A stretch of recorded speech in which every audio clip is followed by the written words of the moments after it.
Alright. I'm having all the trouble getting this video started, but whatever.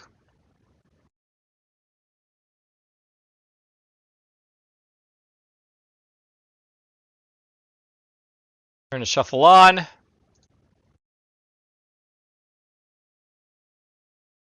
we'll go with a Shadowhand track to start with, why not?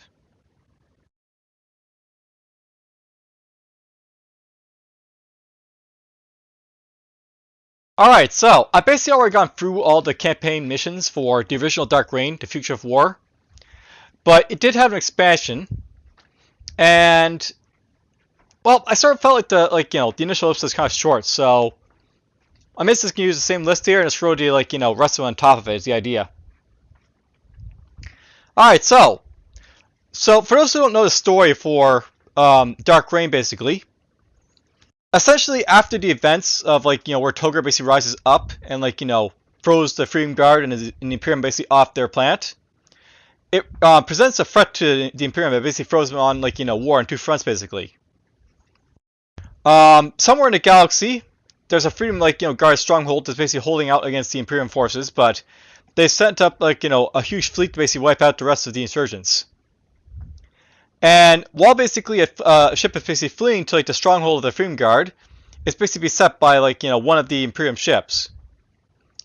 The Imperium ships manages to damage the Freedom Guard vessel, and it basically makes it escape through a full gate. The Imperium vessel tries to pursue it, but it fails to get into the full gate in time because it damages it, so it's basically destroyed as a result of it. Now, the Freedom Guard vessel that basically escapes, it basically is damaged, but it is able to land. Unfortunately, it lands on the planet of the Imperium Shadowhand. But it's not all bleak for the Freedom Guard, because there's something happening among the Shadowhand that's basically got them preoccupied, to say the least. That being a rogue AI. Alright, so now we got that basically out of the way, let's jump into the missions then. So, I'll note that the first two missions for the Xenonites and the Shadowhand are nothing really special. When you basically look at the Freedom Guard Xenonites, it's basically a mission to knock out some Imperium communication arrays. But really the mission is basically more or less about meeting the local Xenonites, or the local Xenomorphs, shall we say. Basically, the difficulty of the mission is less about the Imperium Shadowhand, and more about the aliens that are basically guarding the water holes. You have to figure out how to wipe them out without being knocked out by them, and yeah, that's basically the idea of the Freedom Guard's first mission. In many ways, I don't really think much of the mission. I think I probably could have done more, so I'm just going to throw in deficient there. Now, I'll note that the Imperium Shadowhand, knowing that something's basically up, the Shadowhand sent out a task force to basically investigate what's basically happening. And they basically have their new units from the Science program being online here. And you basically get your first taste of what the new units are basically all about. You're basically going into a Freedom Guard area and trying to just investigate what's going on with the Freedom Guard here, why are they here and what's going on. And basically you're using the new units basically to see what they're all about. It's nothing too special, but it's not anything too bleak like the Xenonites, so it's basically a good introduction to the units are basically all about and how you get to use them, I guess. So I'll say it's laudable. Alright, so moving on to the Freedom Guard. They basically set up themselves a bit of a defensive perimeter, and they're basically trying to get the bearings of what's basically going on.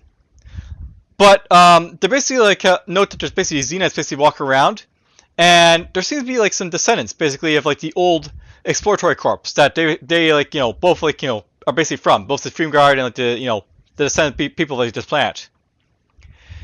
The descendants aren't really too happy with the Freedom Guard basically attacking their Xenonites, which basically hold sacred. So they launch a massive attack against the Freedom Guard forces, using the beasts to basically decimate the Freedom Guard's positions and such. So the mission basically is a defensive one where you basically hold out while the Xenonites basically are attacking you. they come in very powerful ways, and basically they sort of figure out like what's like the best units basically to use against like these like new foes that you're basically fighting. In many ways, it's like a very like interesting mission because triggers actually do work here, but I find it kind of mediocre because that's basically all the mission basically is. You just have to hold out against like the waves of like these massive alien attacks against you, and it's not really anything like too special about it. So yeah. Alright, so Imperial Shadowhand 2 to Betrayal. So for the Shadowhand, they basically like know that the Freedom Guard is basically like in their vicinity, and they basically plan to send out their like new Cyrus like AI unit with all their like new units basically to like experiment and like see what it's basically like in the battlefield. So basically, it's a good experiment time for them to basically like field test their AI. However, if something goes wrong and the AI goes rogue, it basically assumes command of all the like Shadowhand units. They're basically like the new ones, and basically the Imperial Shadowhands basically on like the back foot. All of the base that they basically were in has been like captured by like the Cyrus program, and they have to basically like sort of fight it off in order to survive. And also there's some Freedom Guard units basically outside as well that are like being a nuisance too, but not really like the case of like of issue basically here, so to speak. Now, this is a fairly like interesting mission because you actually get to like use like Imperium forces against Shadowhand forces because they're actually two different factions, and you get to sort of like see like the differences between like your Plasma tanks versus like the Gemini tanks, and what the Reapers are like against like your like Imperium like Guardians. I really don't like the fact that basically like you have most of your base basically conquered, but it's done well enough that like it's an reliable mission, so I'll throw it right there. Alright. Freedom Guard Zenite Free, the Carradine Cavalry. So, this is basically the first mission for the Freedom Guard that I think is like, laudable. Basically you have a very small task force of like, Zenite like, warriors, as well as like, one that's basically a hero unit. They have to basically keep alive. The idea of this mission is that you basically have to like, wander around and meet with like the like, elders of like the, the descendants in order to form like an alliance basically to battle like the Shadowhand Frat. Now, what's really interesting here is that you basically get to learn about how how the Xenites basically work because basically the Xenites have a sort of like monster tamer type of aspect to them, where you can basically sort of like capture them and like use them to like your own ends. And the idea here is that you're basically trying to like thwart basically the the Shadowhand by like using like the alien creatures to sort of drive them back. You don't have a base basically to work with here, but the Shadowhand basically do. And you have to sort of like figure out how to sort of like take out the Shadowhand forces without like being decimated by like their like base defenses and everything else, so to speak. So yeah, a fairly laudable mission. Basically introduces you to the new like units you're basically going to be commanding in like actual under your command, and it does so in a very interesting way. So good enough. Now, Imperial Shadowhand Free Operation Doppelganger. So that's basically the mission where the idea is you have to sort of like defend a bunch of temporal gates from infiltrators that are basically trying to escape. Basically, the idea here is that Cyrus is trying to get off the planet, and you want to basically stop him from like starting his program to like the vast like parts of the future or like the galaxy. So you basically want to sort of like prevent him from being off planet with like one of his like android like AIs. And for most part, this is a really mission that's like kind of like difficult because you only have access to like your bare minimum of like forces to sort of work with here.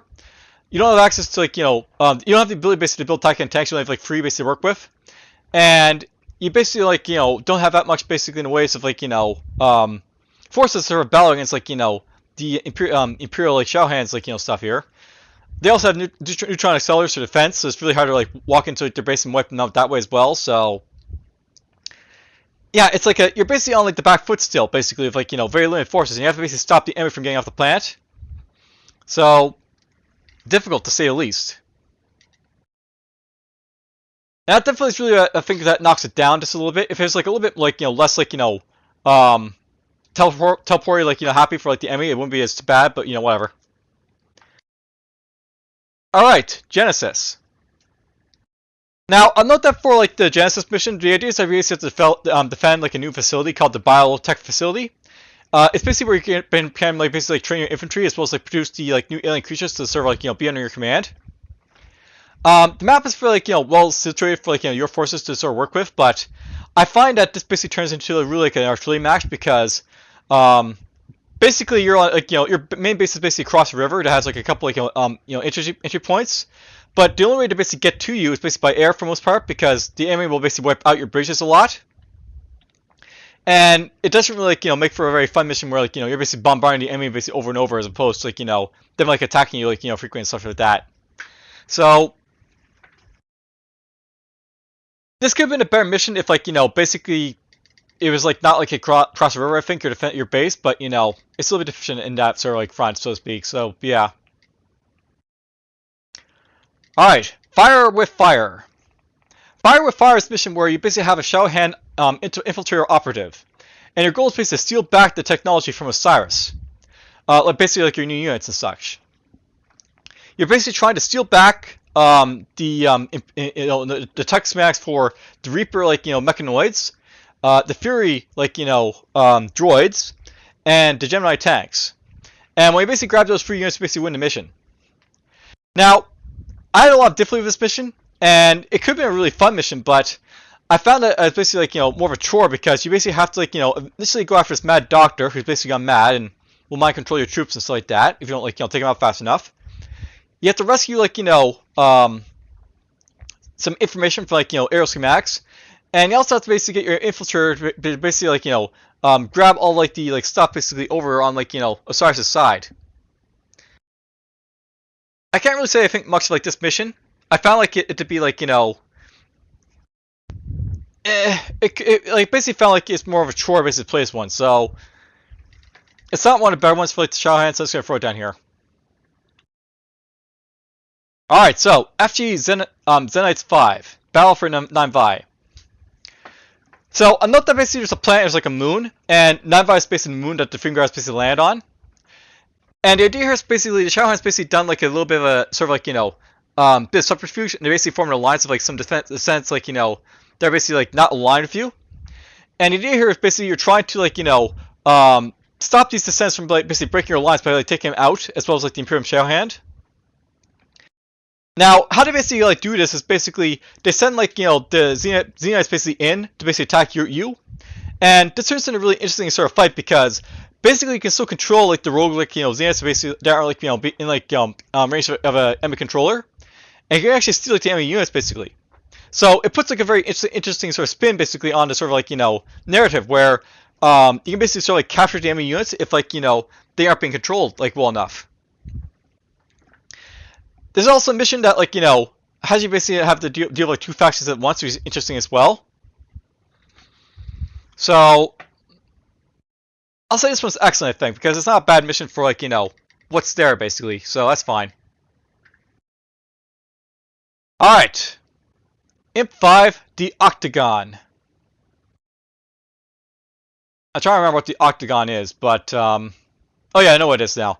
So the Octagon is basically a mission where the Fingar basically are like besieging a Shadowhand like outpost on like Nanvai, and this outpost holds valuable equipment that was basically being like researched by technical scientists on that like facility that are basically like got components that basically will fight against Osiris.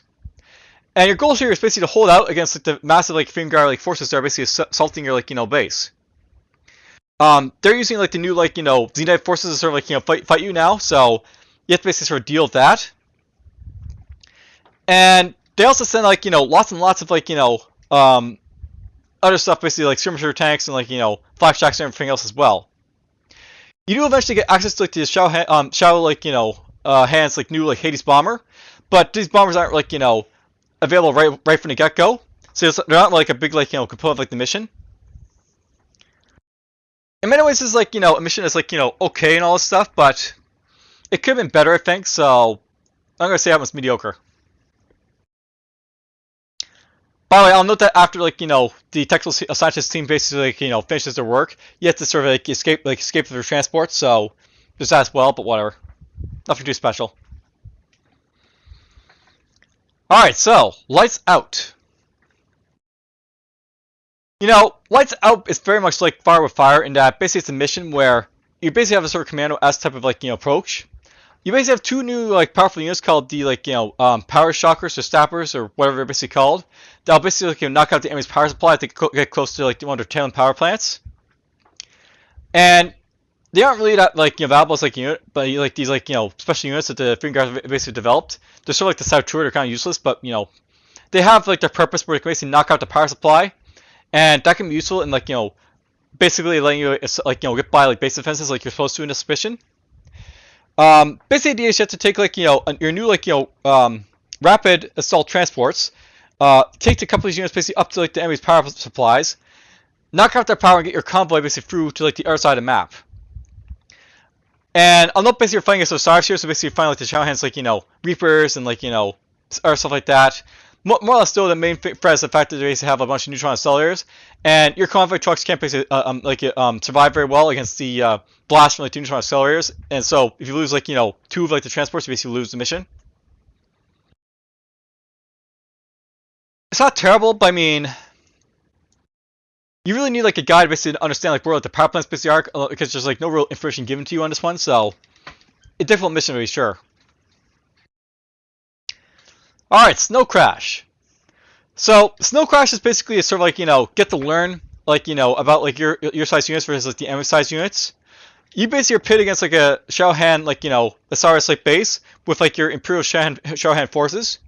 And you basically are fighting a battle of similar units basically, so to speak, because you basically have all the same units. Except for one that you basically have to sort of keep alive, the EMP device. So the idea here of this mission is that you're basically trying to get your EMP device over to their headquarters and deploy it. And deploying this EMP device on top of their headquarters will actually knock out their control basically and stuff like that. Basically, it'll stop them from being able to command and control their units, while also being able to stop production and stuff like that. So very powerful if you can knock it off. In many ways, this is a mission that it's a really tactical mission because you basically have a few bridges that basically your guys can walk across and stuff like that. You basically have water, basically generate tanks to basically levitate on. So a nice little mix of stuff we can basically do here. I think it's an excellent map, so let's just throw it right there. Alright, so Sacrifice of the Marked. Now, I'll note that basically both the endgame missions for the Xenite faction as well as the Shadowhand factions for, Rise of the Shadowhand, they're both fairly good. I do like endgame a whole lot more though than Sacrifice of the Marked, and there's basically a good reason for it. Basically, for Sacrifice of the Marked, there's a huge Osiris base they're basically assaulting. And there's basically also the Imperial Shadowhand that are basically trying to deal with this threat as well. Both you and the Shadowhand forces basically start with a few construction rigs and a couple stuff like that, some money basically to work with. And the idea here is basically trying to fort Osiris while contending with each other. The only problem with Sacrifice of the Marked though is the fact that basically for it, basically you're battling a whole lot more of the Imperium than you are Shadowhand, because you're basically right next to the Shadowhand. And even though Osiris is the bigger threat, it's you're basically on the same the same part of the map basically next to each other. In many ways, I don't really like the map design. And actually, I'm basically gonna knock it down to low level because that's basically my main concern with this mission. The fact that the map is basically laid out where the Imperial Shadowhand is basically right next to your base. Instead of being away from it, maybe somewhere, it's just it's a little bit it could have been better, I think. But I will note that I really like the Imperial Shadowhand 7 endgame mission because basically that when you're basically fighting against Osiris and the Flame Guard all in one go, and they're basically fighting against each other as well as you as well. But you're basically all spaced out a little bit, and you basically have a lot of interesting features where the train's not really set up for defensive defensive aspects for your forces, and you really have to make use of your Hades shadow bombers and the terrain basically use infantry and stuff like that to sort of fight the enemy really on their own terms. You can use base defenses of course a little bit, but it's not the best thing you basically do with them. But overall, I found Endgame to be a really fun mission to basically do, so it's a fantastic mission. It's a really good send off for the series, and I'm quite happy with it. And yeah, I guess for the most part, I found like the expansion to be not as good as like the original game, even though like it had a lot of like interesting ideas for it. But whatever. All right, well, I've gone for 20 minutes again. Hmm. I never really went through and adjusted like what I thought was like the best tracks over here, or what the best missions basically are here. Should I do that? I wonder. Maybe not. This is actually a really good list basically as it is right now. So we're just gonna save this here, I think. I'm just gonna go up here. We'll grab this basically. So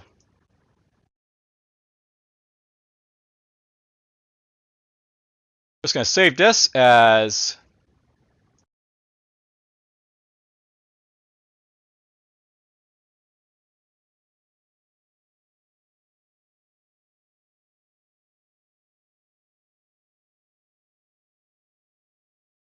campaign missions. Right.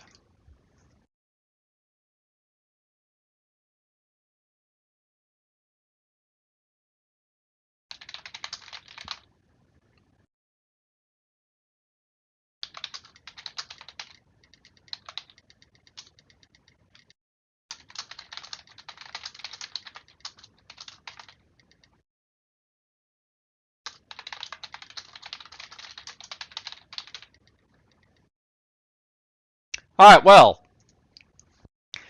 That's it for this tier list this time around. There's my ranking for these missions right here. Hope you guys basically enjoyed these tier lists. I'll probably make one maybe for the USB perhaps. So I'll basically have to find images basically for all the faction units and stuff like that. But we'll see how that basically goes perhaps in the future. For now though, take care.